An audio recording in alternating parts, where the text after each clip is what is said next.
23-летнюю Гулю органы опеки города Ош хотели лишить материнских прав. Когда Гуля обратилась к нам в статусе ответчика, в отношении нее выступал в качестве истца у нас, получается, органы социальной защиты, но не только органы социальной защиты. Здесь и дом-интернат Бору-Кердык был, здесь и прокуратура представляет интересы несовершеннолетнего ребенка. То есть ответчик в итоге оказался один на один с целой большой системой. Пока рассматривались материалы дела, молодая женщина 1,5 года не видела сынишку. Девушка боится показывать лицо. До обращения в Центр бесплатной юридической помощи их интересы никто не представлял. Мы даже не знали, что у нас в городе есть возможность получить юридическую помощь бесплатно. Нам сюда обратиться посоветовали в суде. При этом у Гули не было отрицательных моментов в виде алкоголизма, употребления наркотиков или бродяжничества. Семья финансово не в состоянии была содержать малыша. Адвокат центра взялась за дело, начала изучать историю девушки, познакомилась с окружением, соседями, домкомом, опекуном ребенка. Проанализировала, почему девушке не позволяли увидеть сына. В этом деле, скажем напрямую, мне больше помогли нормативно-правовые акты не только Кыргызстана, но и универсальные нормы, например, Конвенция о правах ребенка, рекомендации по выполнению этой конвенции, да, о правах ребенка, потому что я приводила все нормы не только внутреннего нашего законодательства, да, там семейного права, кодекс о детях. И здесь одним самым большим моментом, большим плюсом для нас стало то, что государство берет на себя обязательства в отношении того, чтобы семья сохранилась, а не то, чтобы эта семья разрушилась. У девушки нет образования, соответственно, нет постоянного места работы. Отсюда и невозможность нанять квалифицированного адвоката. Мы обратились к этому адвокату по поводу лишения материнских прав моей младшей сестры. Она вошла в наше положение и очень помогла нам. В результате адвокату удалось вернуть ребенка матери. Самое главное, она любит своего ребенка, и ребенок через 1,5 года вспомнил свою мать и уже не хотел отпускать свою мать. Наше возражение стало толчком для того, чтобы пересмотреть ее позицию, чтобы не полностью лишить, а может быть прийти к какому-то компромиссу, да, то есть чтобы и она была ответственна в отношении своего ребенка, но чтобы при этом государство тоже создавало какие-то условия, а не сразу лишать родительских прав. Всего за 3 недели адвокату удалось не только воссоединить семью, но и сохранить статус матери. Сейчас Гуля ходит на курсы и ищет себе постоянную работу. Мы ее зарегистрировали при общественном фонде ДИЯ, есть шелтер «Надежда». Она уже начала работу с психологом, она проходит психологическую реабилитацию при этом шелтере. Кроме того, она уже записалась на курсы финансовой грамотности. В Центре бесплатной юридической помощи города Ош ежедневно прием ведут 2 юриста, и коридоры заполнены желающими получить качественную консультационно-правовую помощь. По закону правом на получение консультационно-правовой помощи обладают граждане Кыргызской республики, лица без гражданства, иностранные граждане, беженцы. В городе Ош и Ошской области Центры бесплатной юридической помощи работают с 2016 года. В среднем каждый специалист Центра по оказанию бесплатной юридической помощи принимает около 10 человек. В Ошской области Центры по оказанию бесплатной юридической помощи созданы в каждом районе. Всего работает 8 ЦБЮП, включая город Ош. По каким вопросам обращаются в Центры бесплатной юридической помощи? Оформление социальных пособий, пенсий. Жилищные вопросы. Защита собственности. Опекунство, отцовство, домашнее насилие. Наследственные споры. Защита прав потребителей. Трудовые правоотношения. Административные нарушения. Дорожно-транспортные происшествия. Составление правовых документов. Расторжение брака, алименты. Миграционные проблемы, земельные споры, страховые случаи, взыскание долгов, консультация по иным правовым вопросам.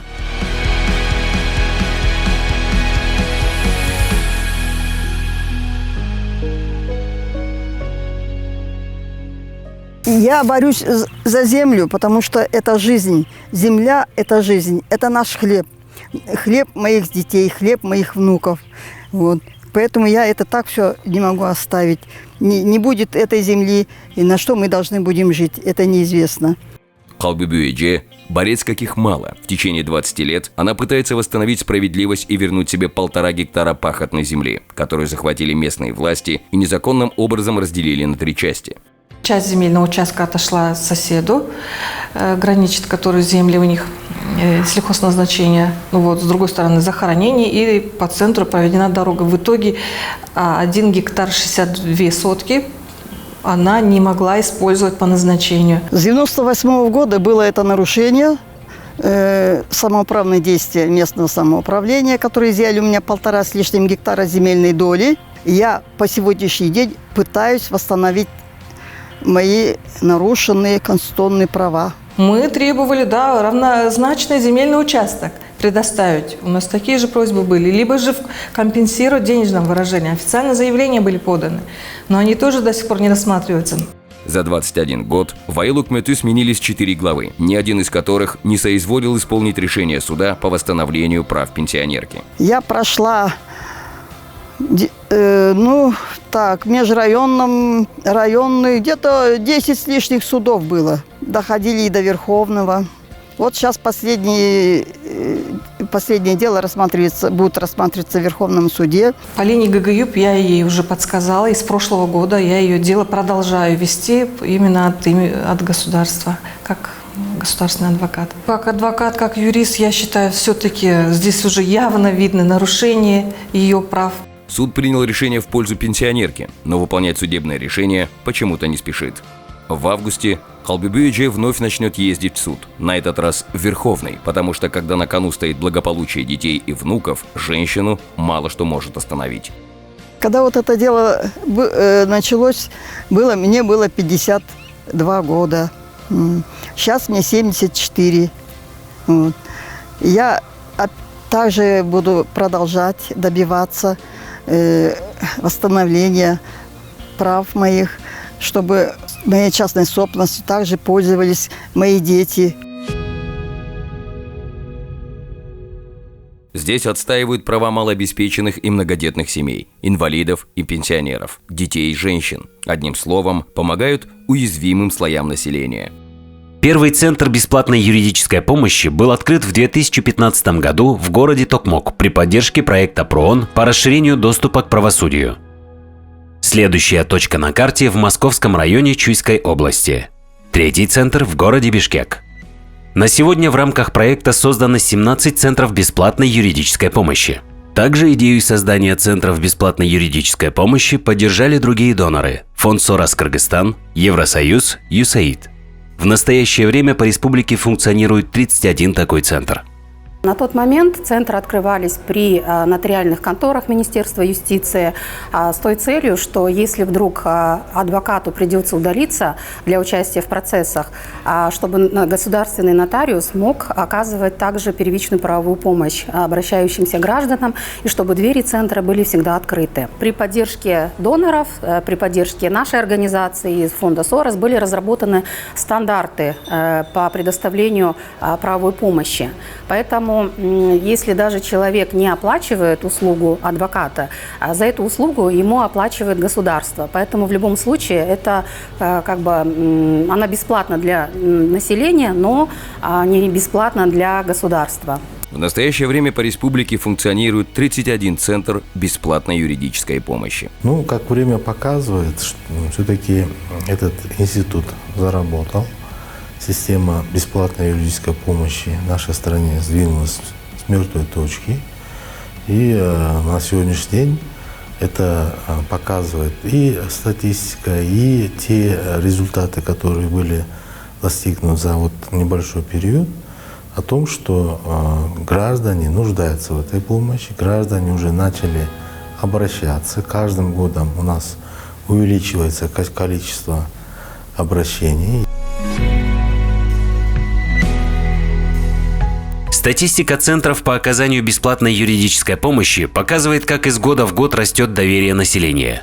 Если в самом начале в 2015 году консультацию получили 866 граждан, то в 2017 уже 4539 человек. 2018 год стал прорывным. Число консультаций увеличилось в 10 раз и составило 46 700. Далее количество посетителей центров возросло до 51 286 человек. А 2020 год и вовсе побил все рекорды. 80 881 гражданин получили консультационную помощь.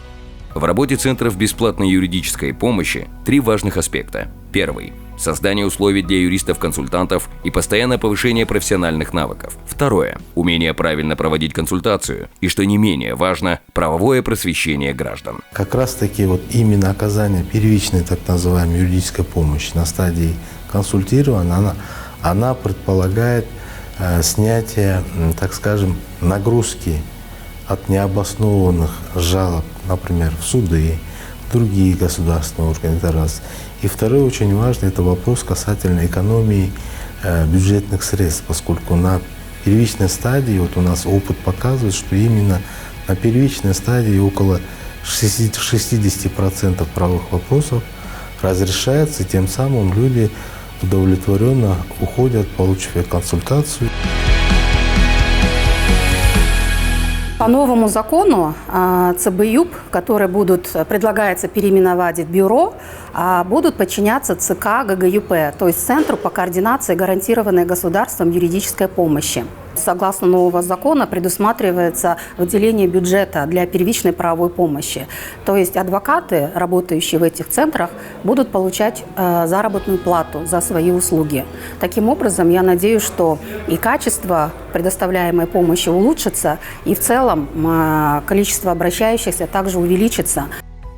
Один из самых отдаленных центров бесплатной юридической помощи страны находится в Алайском районе. Некоторые айлукметы расположены от 100-200 километров от Алайского районного центра, и людям трудно приезжать за консультацией по несколько раз. В 2017 году адвокаты впервые начали оказывать юридическую помощь через WhatsApp. Они заранее говорят, какие документы и справки необходимы, что значительно экономит время и ресурсы. Несмотря на сложный и полный ограничений 2020 год, было открыто 2 новых центра. С 2014 года по 2021 год в рамках проекта по доступу к правосудию подобные центры были созданы в каждом районе пилотных Орской и Чуйской областей. Здесь, безусловно, надо отметить непосредственно помощь наших доноров, да, поскольку они нам оказывают и техническую, материальную помощь в создании подобных центров. Это, в частности, проект ПРООН по расширению доступа к правосудию. Анализ показывает, что 70% обращений граждан разрешаются адвокатами центров бесплатной юридической помощи положительно.